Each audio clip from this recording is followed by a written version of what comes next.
कक्षा 6 के सभी विद्यार्थियों का मेरे चैनल में हार्दिक स्वागत है। आज मैं उपस्थित हूँ आपकी हिंदी पाठ्य पुस्तक अक्षरा का पाठ 19 इसे जगाओ। यह एक कविता है और इसको लिखा है भवानी प्रसाद मिश्र जी। तो ये कविता जो है आपको मैं समझा चुकी हूँ। आज इसका अभ्यास कार्य है। तो प्रश्न अभ्यास में कुछ करने को विचार और कल्पना, ये आपका कार्य है। इसके बाद में है पाठ से। तो पाठ का जो है वो मैंने कॉपी पर लिखा है, तो इसे आप देखिएगा। पाठ 19 इसे जगाओ, यानी कविता का संदर्भ, प्रसंग सहित भावार्थ, प्रश्नोत्तर एवं भाषा व्याकरण आपको इसके अंतर्गत इस वीडियो में मिलेगा। तो पहला है प्रस्तुत। इसमें संदर्भ किस तरह से लिखा जाता है। प्रस्तुत पद्यांश हमारी पाठ्य पुस्तक अक्षरा के पाठ 19 इसे जगाओ नामक कविता से लिया गया है। इसके रचयिता भवानी प्रसाद मिश्र हैं। और प्रसंग में देखिए, प्रस्तुत पद्यांश के माध्यम से कवि ने सोए हुए व्यक्ति को जगाने के माध्यम से लक्ष्य प्राप्ति के हेतु सजग अर्थात जागने की बात कही है तथा समय पर न जगने वालों को दुष्परिणामों से भी अवगत कराया है। अब इसका भावार्थ है कि कवि कहता है, अरे भाई सूरज, इस आदमी को जगाओ। अरे पवन हवा, इसे हिलाओ। ये आदमी जो सोया पड़ा है, ये सत्य से वास्तविकता से बेखबर है, सपनों में ही डूबा है, खोया खोया सा है, पूरी चेतना में नहीं है। अरे पक्षी, तुम इसके कानों में चिल्लाओ ताकि इसकी नींद टूटे। अरे भाई सूरज, जरा इस आदमी को जगाओ और समय से जगाओ। अब दूसरा है पद्यांश। तो इसमें संदर्भ और प्रसंग आपका पूर्ववत रहेगा। कवि कहता है कि ये आदमी बेवक्त अर्थात समय निकल जाने पर जागेगा, तो जो समय से जागकर अपने लक्ष्य को प्राप्त करने के लिए आगे निकल गए हैं, उनका साथ पाने के लिए अर्थात उन्हीं की तरह अपने कार्य को पूरा करने के लिए घबरा कर भागेगा। और घबरा कर भागकर अपना कार्य पूरा करना एक अलग बात है जो सही नहीं है। क्षिप्र गति अर्थात त्वरित गति अलग है। सही समय पर जागना ही क्षिप्र गति यानी त्वरित गति है। अरे सूरज, इसे जगाओ। अरे पवन हवा, इसे हिलाओ तथा पंछी इसके कान में चिल्लाओ। तो ये आपका था संदर्भ, प्रसंग सहित भावार्थ। अब आगे आपका पाठ से के अंतर्गत है प्रश्न आपका। पहला है, कवि ने किन किन माध्यमों से मनुष्यों को जगाने की बात कही है।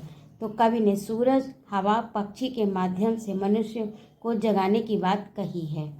मनुष्य को वक्त पर जगाओ कहने से कवि का क्या तात्पर्य है। इस कथन से कवि का तात्पर्य है कि इस मनुष्य को समय पर जगा दो, अन्यथा असमय जागने पर यह समय से पीछे रह जाएगा।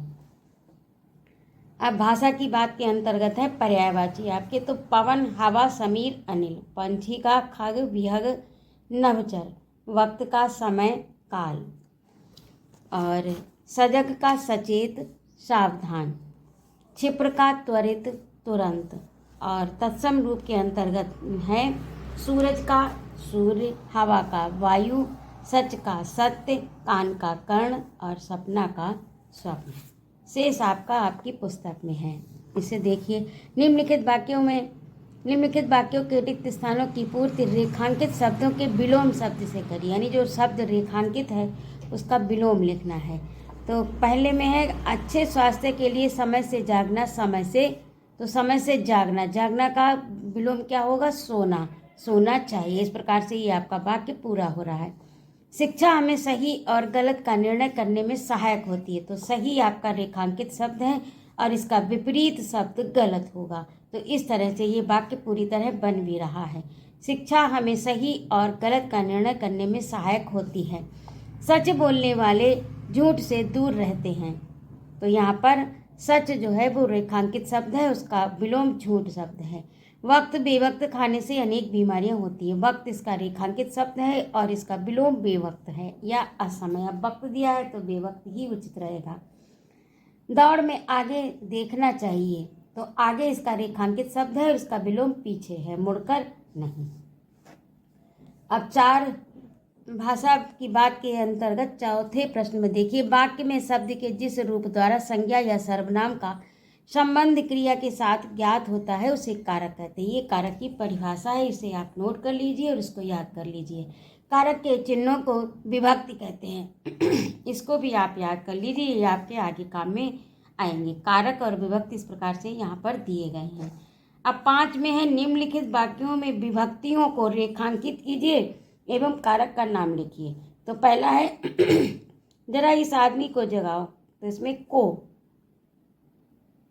कर्म कारक, तो यहाँ पर कर्म कारक। जो सच से बेखबर सपनों में खोया पड़ा, तो से यहाँ पर अपादान, ये अपादान मैंने इधर लग दिया, इसे आप देख लीजिएगा, यहाँ पर होना चाहिए। और दूसरे में है, इसी में आपको ढूंढना है अधिकरण। इसके कानों पर चिल्लाओ, तो पर अधिकरण। सूरज ने पवन को जगाया, कर्ता और कर्म, ने और को, ने कर्ता ने और कर्म को। महात्मा परोपकार के लिए जीवन बिताते हैं, तो के लिए यानी संप्रदान। तो इस तरह से ये आपका पाठ पूरा हुआ। भाषा व्याकरण भी पूरी हुई, प्रश्न उत्तर भी पूरी हुए, संदर्भ सहित भावार्थ भी आपका पूरा हुआ। और ये जो 3 शीर्षक के अंतर्गत है, कुछ करने को, विचार और कल्पना, तो ये आपका कार्य, इसे आप इसी के साथ आपका ये पाठ पूरा होता है। यदि आपको मेरा पढ़ाना अच्छा लगा हो तो कृपया मेरे चैनल को सब्सक्राइब अवश्य करें, लाइक और कमेंट करें तथा अपने मित्रों में शेयर करें। जय माँ भारती।